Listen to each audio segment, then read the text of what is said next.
So I'm here with Jeff Mantas Dunn. Jeff, how are you? Well, the pulse is still going and I'm still alive, so every day above ground is a good day, I suppose. Yeah. So, I heard um, about that. I mean, uh, me and you yeah. shared a similar experience the first time. Um, How did the second time take a toll on you, man? oh, Christ. I mean, the first one was 2018, and that was the big one. I was clinically dead at the roadside for about 5 minutes. Then I spent about a month in hospital, and I had a double bypass. They cracked the old rib cage open and repaired things. And then it was just last year. I mean, after that first heart attack, I mean, 10 weeks after open heart surgery, I was back on stage. I was playing a festival. And then I toured after that and just continued to keep going. Then we had the news about Anita with this horrible misdiagnosis that she had. And I mean, we're still going through medical tests with her as well. Um, but for myself, last year it was April 17th, and I had been I had been busy building some more stuff in the garden, and it was all finished, and I was just putting some little lights up, and kind of just felt a familiar pain and thought, right, okay, I know what this is about.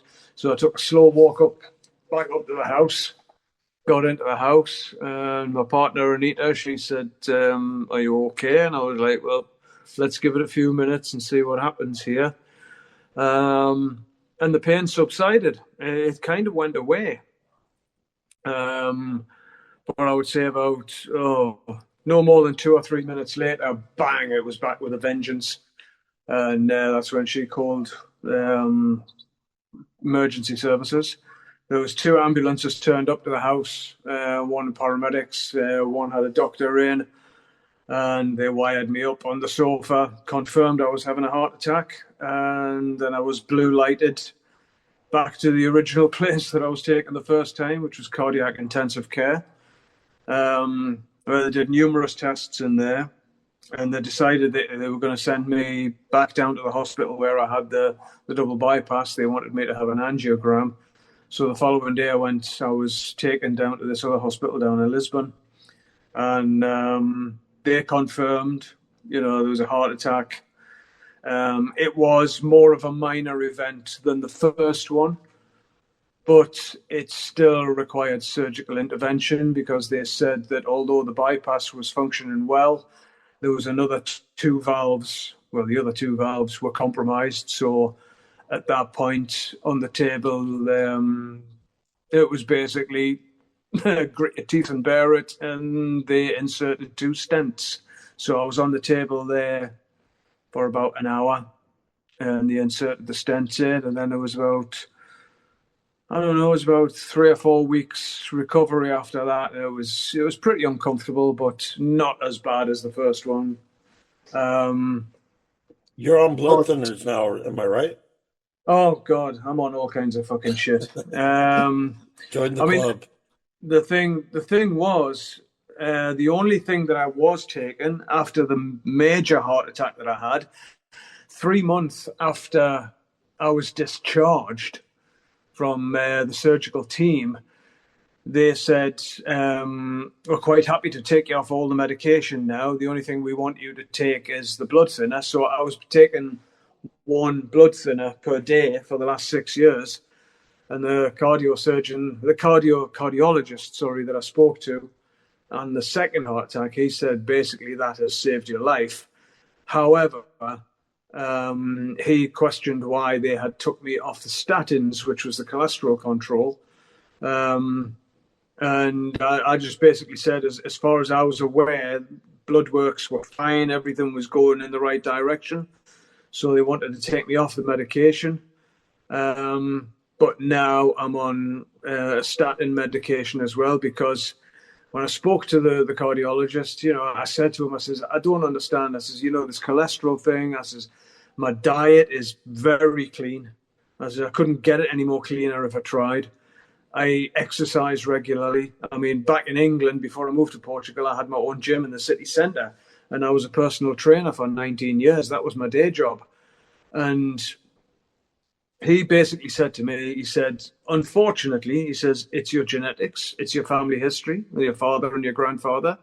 And he said, you could basically go vegan and exercise 24/7. He says, you are one of those individuals who are predisposed, unfortunately, to manufacturing vast quantities of LDL cholesterol. And LDL is the bad shit. So I'm now on a controller. And funny enough, next week I've got to go and have another blood test just to see how things are going in that department. The statin medication has been altered once since the second heart attack there. I was on a heavier medication which controlled all the triglycerides and everything as well.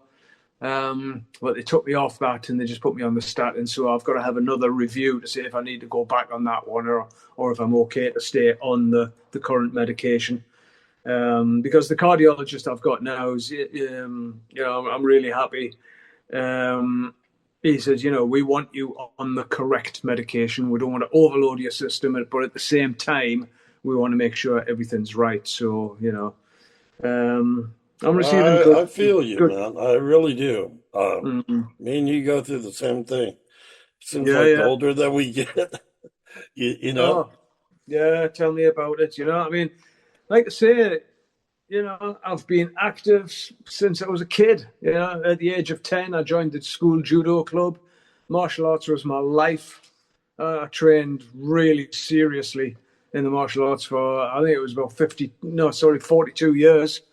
And like I say, I had my own dojo. I keep saying gym to people, it was a dojo, but we did, at the height of that gym in the city centre, we had 110 classes per week. We had instructors working for us, and it was a big affair. And that was my day job, aside from going away with the bands and stuff like that. So I've always been active. I've always been a gym rat.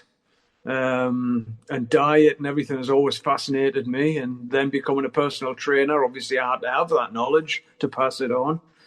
And dietary information changes year by year and decade by decade. What was good for you yesterday is no good for you today. So you've got to keep up with things. Myself, when I had my surgery, I literally had changed my diet, and I mean, I was dropping weight like crazy. And then I tried to go back to it this year, the same method. Didn't work. I'm like, what the hell? Yeah. Same method that worked, 2-4 years ago, but doesn't work again. Anyway, let's move on from all the health stuff onto the new solo project. Yeah. And losing my faith. I mean, that one was an interesting song, especially to hear you sing on that. How did this project just come out of the blue? Well, basically, it all stems back to the pandemic. I mean, losing my faith, that particular song, that was written about 18 months ago. And I was planning to do some stuff. And there's about 10, maybe 12 songs of that ilk, of the same sort of thing. Some are heavier, some are faster, some are slower, some are a bit more rock and roll. But there's about 10 or 12 of them, all in various stages of completion at the moment. But Losing My Faith, that was one of the songs that sort of set the benchmark, I suppose, for the direction. And like I said, during the pandemic, obviously, nothing was happening. No musicians were traveling. Nobody was going. The entertainment industry was dying on its arse, And obviously, musicians and creators and artists and everybody who relied on, their creativity for a living or their performance for a living, everybody was suffering. And somebody told me about Patreon, and I was like, well, when it comes to technology, I mean, I'm pretty good with the studio, I love doing digital artwork and video and stuff like that. Hence, I did the Losing My Faith video myself and everything. So I love all that side of it, and I'll go into in depth of it. But when it comes to these social platforms, I'm fucking clueless. I really am. So anyway, somebody said about Patreon, and I was like, well, I'll investigate it. So I had a look at it and thought, well, I'm not doing anything else, so I'll give it a go. So it was a friend of mine who's a bit more tech savvy, well, a lot more tech savvy than me. He helped set it up. And so I started, we had these tiers on there, and I was writing a guitar instrumental every month, and I was creating 3 sort of mini video documentaries every month, and then a piece of artwork on the various levels of Patreon. So it was a lot of work. So it became like a bit of a day job, I was down here in the studio every single day working on it. And it was great. I thoroughly enjoyed it because that's, I'm happy. I come into this studio of mine down here, shut the door, and that's it. That's me for, 8-10 hours. I'll be down here writing music or creating artwork or whatever. So it was great. And obviously it was helping because we weren't away touring. Once the touring started again, then I just couldn't do it. So I suspended the Patreon things for a while. But it was during the pandemic that I was writing all this stuff. And it was just one day, I don't know. I just said, I wonder if I can sing. I'd never really explored it because in Venom, the most you got out of me was Die Hard or All Hell's Breaking Loose or something like that. And I wasn't singing. It was just shouting the lyrics, Yeah, So anyway. I've always noticed you just as a guitar player and a backup vocal, Yeah, that was it. Never even give it a second thought, So anyway, then there was a band that I'd always loved, the Dead Daisies. And I always loved John Corabi's voice, and I thought, fuck it, I'd love to be able to sing like that guy. Fucking hell. Not a hope in hell. But anyway, the song of this called Resurrected. And the lyrics really resonated with me when I heard it. And it was weird because I think that song was released. I did know the facts, and I think I've forgotten them now, but I think it was released about 3 weeks or something before I had the first heart attack.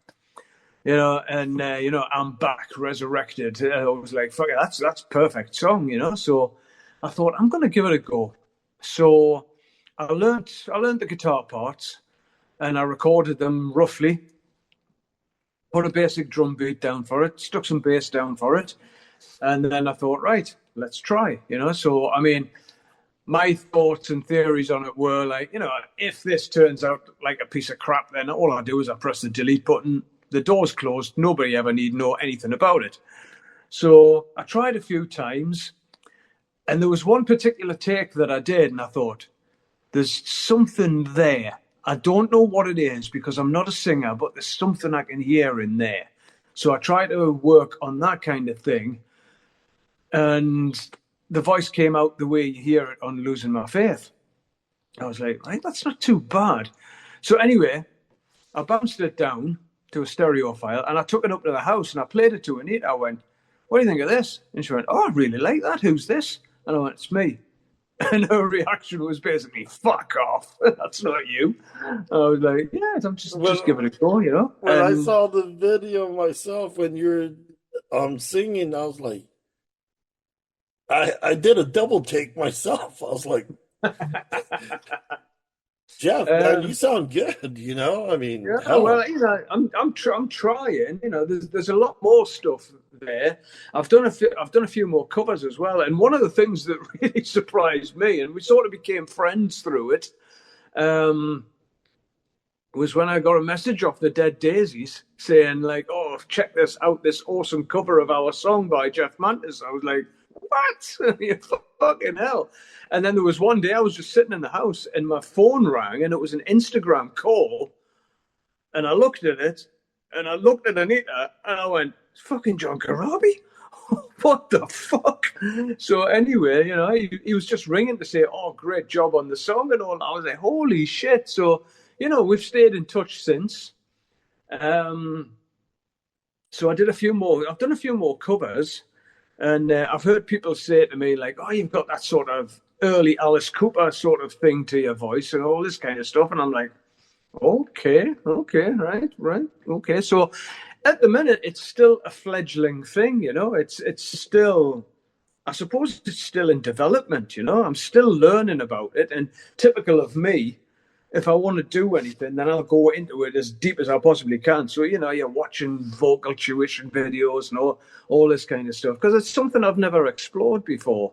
But I'm quite happy with it. You know, it sounds okay.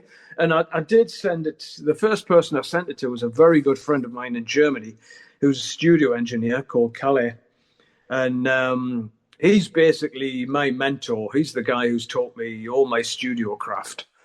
And he's a good friend. We've known each other since 2005. I think it was 2005. I believe 2005, 2006, something like that. We've worked together a hell of a lot.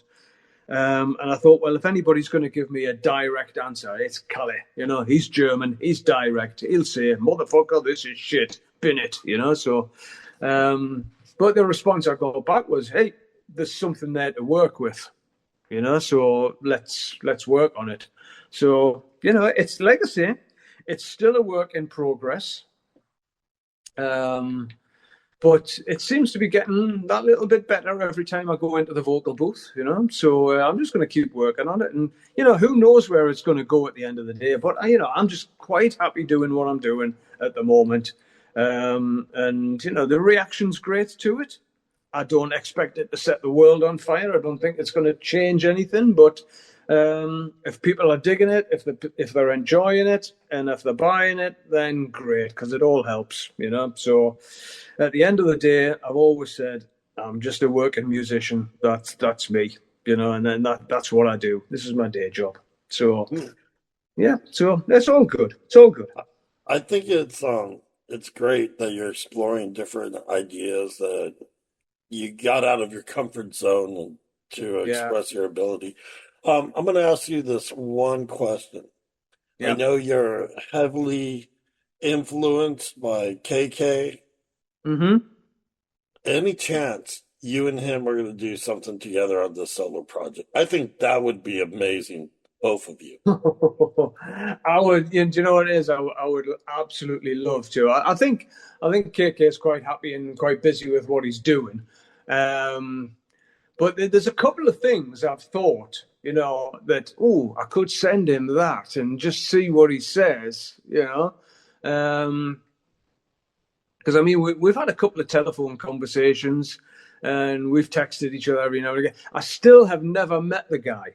You know, I mean, you To know, my this old day, you to haven't this met? day, I've never met him. I've never met KK. You know, the first time I spoke to him, I was in New Zealand on tour, and there was a friend of mine over there who's a journalist, who's a good friend of KK's.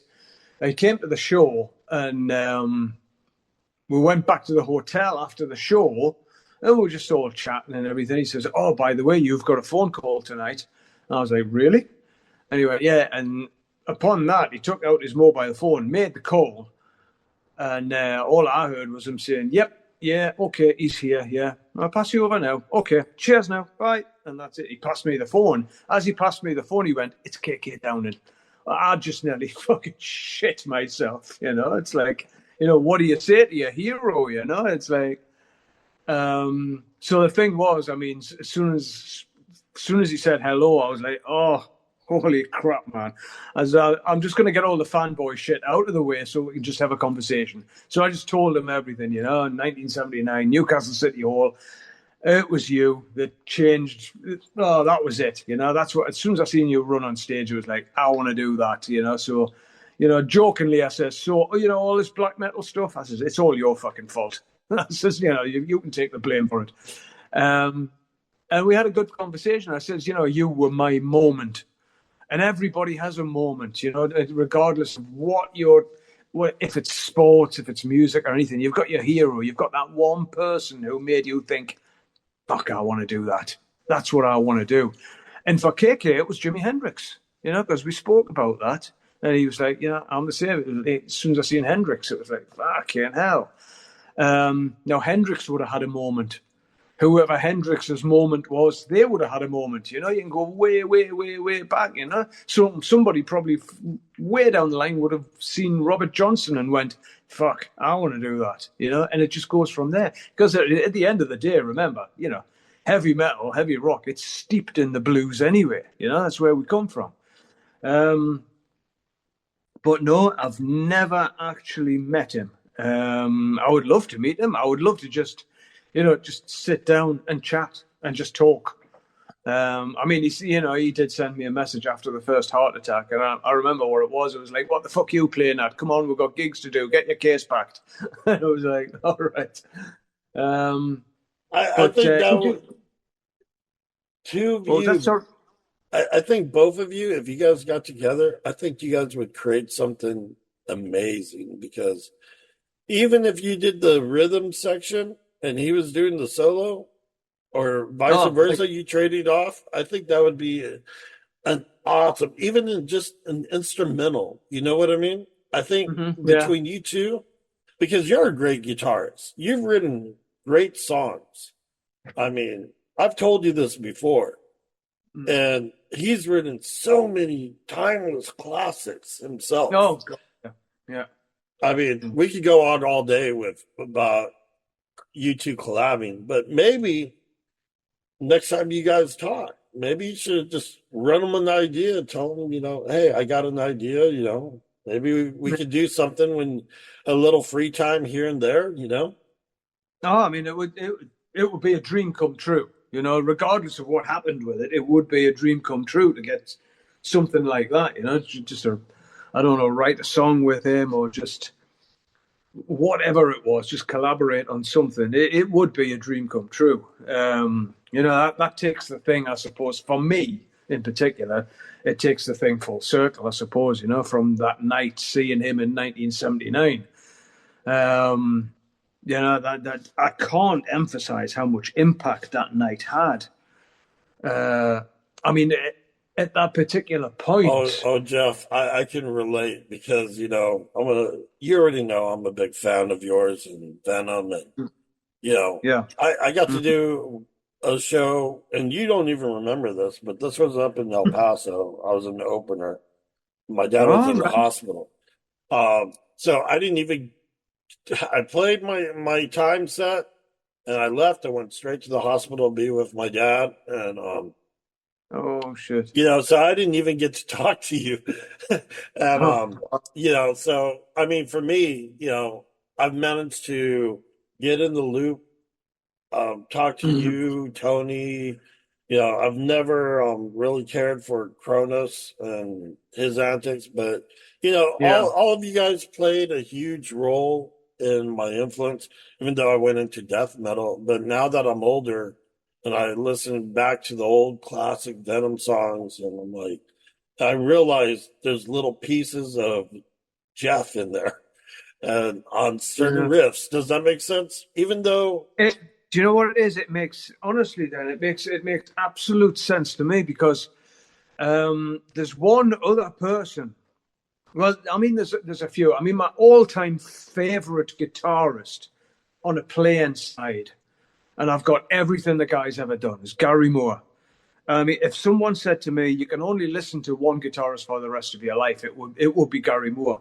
I mean, from Gary Moore, Zach Wilde. He's probably as current as I get, to be brutally honest. Um, I mean, a guy, I'm wearing a T-shirt today. I don't know if anybody else see this, but it's Frank Marino. I mean, another fucking amazing guitarist.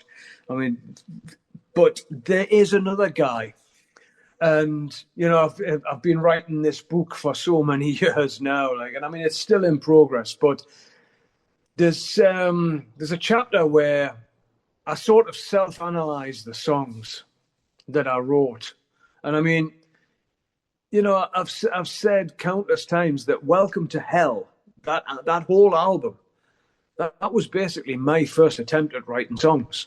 There was no rewrites. There was nothing. There was no Pro Tools or anything back in those days. I had my father's cassette recorder, which I used to record my guitar onto, and even then, when the guitar wasn't plugged into anything, it was just the string noise.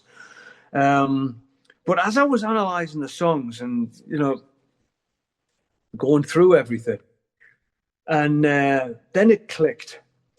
And I remember very, very early, very young Venom. We used to play the Motorhead song, No Class. And from those two little things in No Class, which are double stops, I know I'm going to pick the guitar up for 2 seconds. It's not plugged into anything, so you're not going to get any great noise. But um,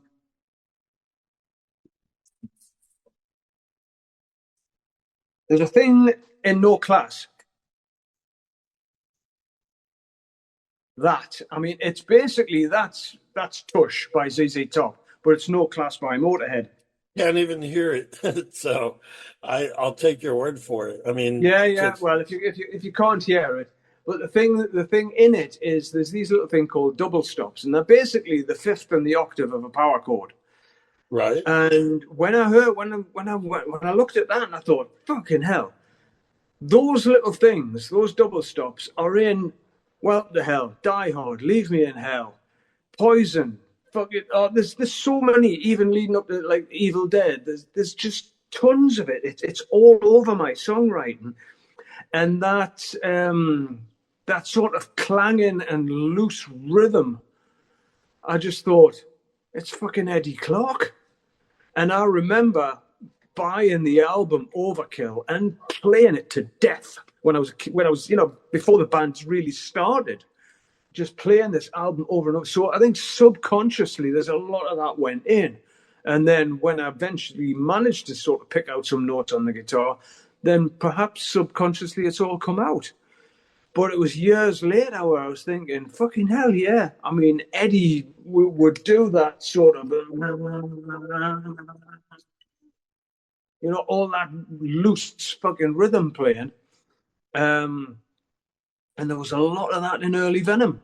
So we always said, back in those days, that we were a mix of Motorhead, Priest, we wish, Kiss, Black Sabbath, everything in a pot, mix it up, tip it on the table, it spells Venom. And that was what we wanted. That's what we were after, type of thing.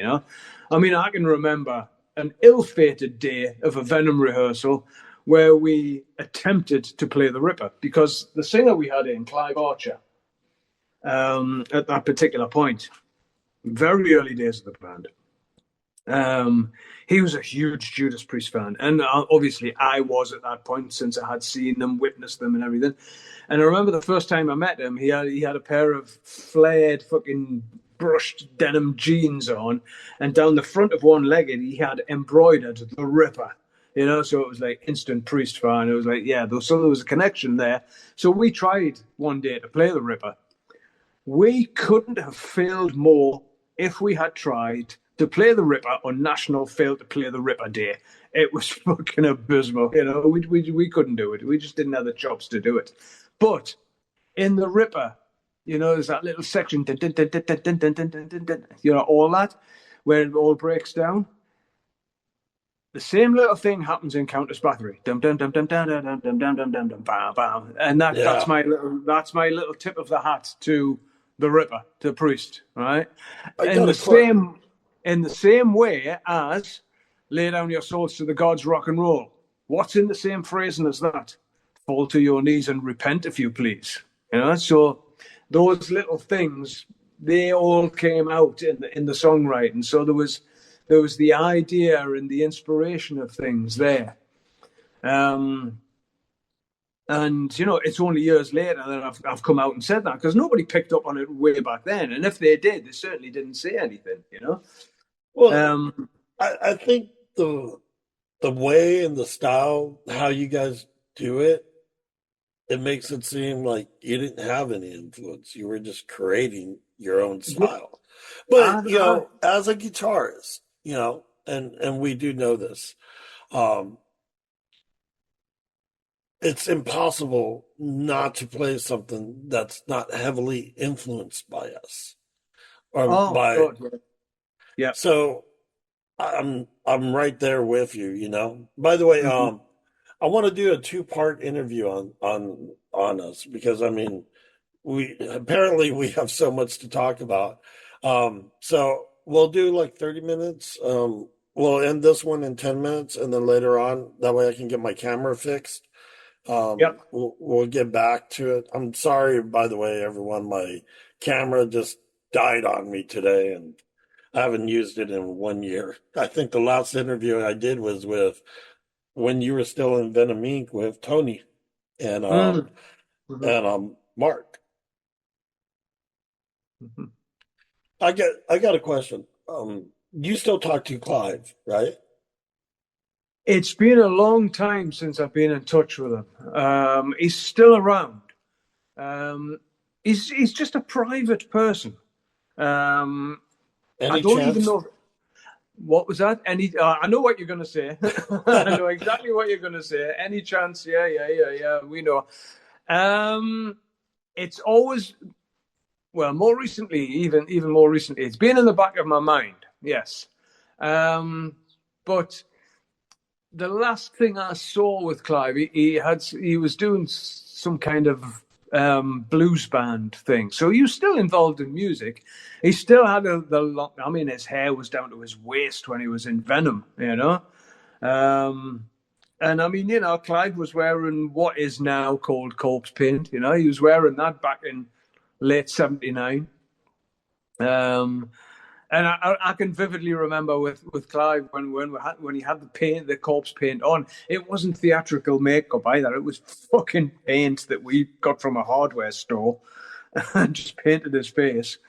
Are you Um, serious? Regular I'm not. paint? I'm fucking deadly serious. We had a thing back then called whitewash, which was very, very like a liquid type of paint, and we used to put that on his face and blow dry it with a hair dryer, so it all used to crack and peel. And then we would pour blood into the cracks and everything, and he would put the black stuff on his eyes and things. So it was all probably very toxic at the time. Um, but there was a point where we're like, oh well, Alice Cooper's done this before, and Kiss has done this before, so it's nothing original, really, is it? And then of course, when Clive left the band, and then Kronos took over. Um, but no, it's always been in the back of my mind. I mean, I am going to talk to him at some point for references for the book because I want to get his point of view on it on the very early days as well. I mean, the last time I saw Clive, good few years ago now, but we bumped into each other, funnily enough, at a Judas Priest gig at Newcastle Arena. And we Now had a that's brief just conversation. too ironic. It is. It was totally ironic. He was literally coming out of the men's room as I was going in. It was like, holy shit, We just looked at each other and we had a brief conversation.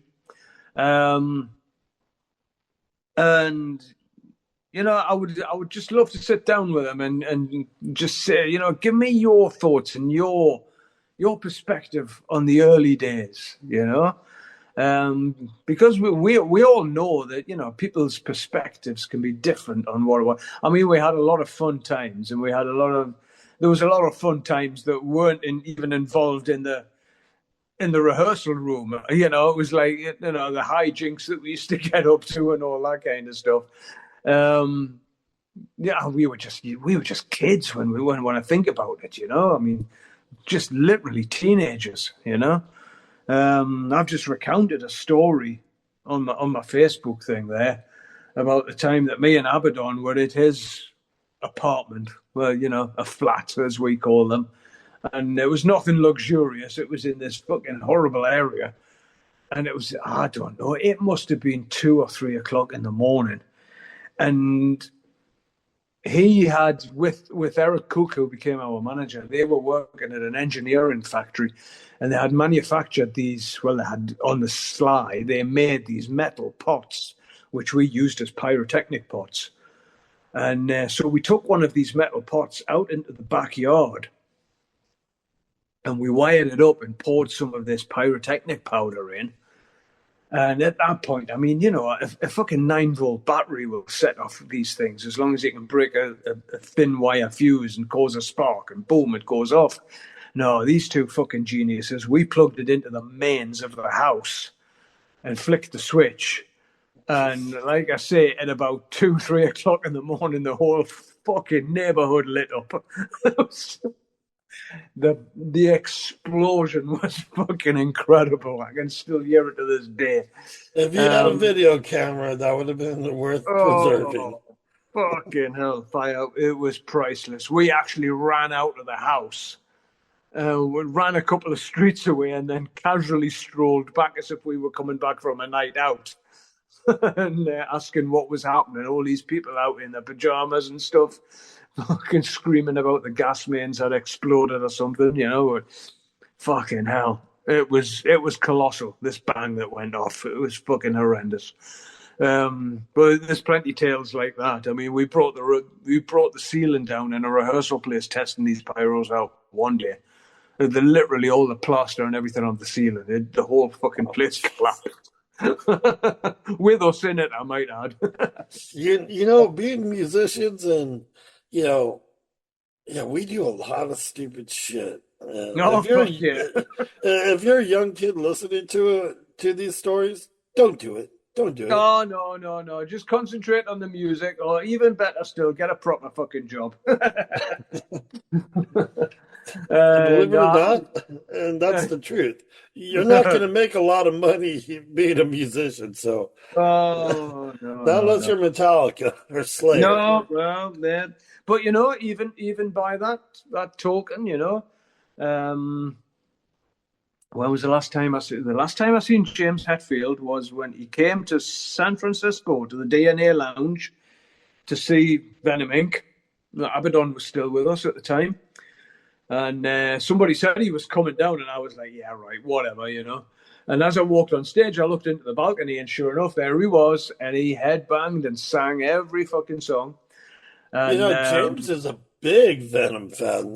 oh yeah, yeah. I mean, I mean, he came backstage, and I was literally putting my guitar into the case, and all I heard was, "Hey, Jeff!" Like, "Whoa, who the fuck?" And I turned around, and there's James Hetfield. And we had a really nice conversation, and I remember saying to him there and then, it was like, you guys, fucking hell, you deserve every success that you've got because you've worked so fucking hard for it. You've been through fucking tragedy, everything, and look where you are, and fucking hell, I am honored to have been a small part of that journey, and I still think of you as my fucking opening act. So, no, but they do. I mean, even, I remember the last time playing with Metallica was Lorelei Festival in 1985 in Germany. And I was standing backstage and I could hear them playing. And we were just waiting to go on. We were the headliners. And I even said this to James when I was talking to him. I says, at that moment, I think they were playing Seek and Destroy. But at that moment, I was listening and I thought, fuck, these guys are going to be huge. And fucking hell, sure enough. And I said to James, I says, that night in Germany, that Lorelei Festival, 1985, you kicked our fucking ass. I think Fucking hell. They were brilliant. Metallica opened the doors when Venom was doing it, Iron Maiden was doing it, Judas Priest. But I think if it wasn't for Metallica, there wouldn't be the recognition to all the great bands out there. Do you know what? People have questioned me about